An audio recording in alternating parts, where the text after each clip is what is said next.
Welcome to this deep dive into it's pretty heavy stuff actually. We're talking about the thalidomide scandal. Yeah, it's one of those dark chapters in medical history. You think you've heard it all, and then, Exactly. Like I requested excerpts from Wonder Drug, this book by Jennifer Vanderbes, thinking, okay, thalidomide, tragic, but we know this. But she uncovers this whole other side, especially here in the US, that I had no clue about. it really throws into question, like, how much do we really learn from these medical disasters?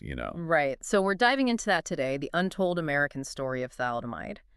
And just to set the stage, you mentioned hundreds of victims in the US, which completely blew my mind. I thought the number was way lower. Yeah, for the longest time, everyone went with the figure 17 victims in the U.S. Vanderbees research.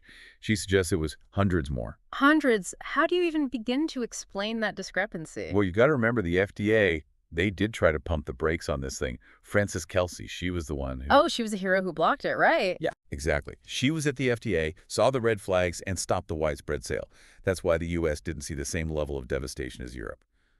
But, and this is the messed up part, There's a but. big time. So the FDA hadn't given full approval, right? But thalidomide was still being given out, like clinical trials. Wait, so it was never officially approved, but doctors were still giving it to patients. How does that even happen? That's what Vanderbes digs into. Basically, there were these so-called clinical trials, but the oversight was, to put it mildly, a joke. Thousands, literally thousands, of thalidomide pills ended up in doctors' offices. And some doctors, they either didn't know the risks or Drug just, therapy. you got it. So you have all these women, pregnant women, taking this drug with no idea what it could do. Yeah. And the result, well, you said it, hundreds of babies born with severe birth defects. It's just, it's horrific.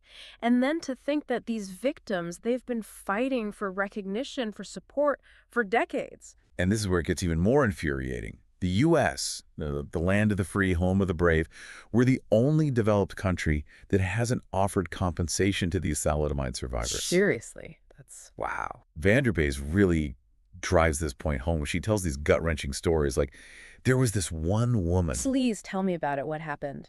So this woman, she was born without arms because of thalidomide. And her mom, right, had taken the drug during pregnancy, completely unaware.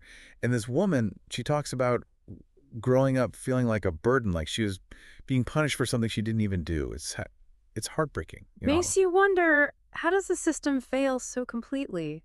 That's the million-dollar question, right? And honestly, I think Vanderbes would say it goes beyond just one drug, one company. There's this whole other layer here about the power of pharmaceutical companies, the influence they wield. It's like they're almost untouchable. In a lot of ways, yeah.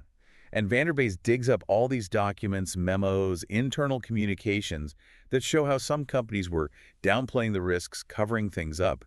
It's messed up. It's terrifying. I mean, this happened decades ago, but is anything really different today? That's the question she wants us to ask ourselves. Like, one thing that really got me was how some doctors who knew about the link between thalidomide and birth defects were pressured to stay silent. What? Like threatened or something? You bet. Vanderbes found evidence of doctors getting slapped with lawsuits, having their careers threatened, all because they dared to speak out against this wonder drug. That's messed up. It's like, who can you trust, you know? And that's what makes this book so important. It's not just about something that happened in the past. It's about us, today, and the systems we rely on. You said it. Like, after this deep dive, I'm left with this really uneasy feeling. If something like this could happen then, could it happen again? And that's the conversation we need to be having.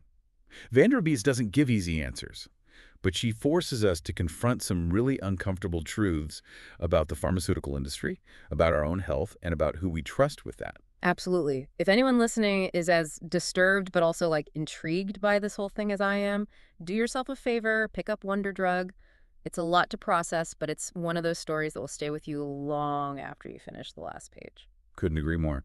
Well, that was heavy, but incredibly important stuff. Thanks for taking this deep dive with me. Anytime.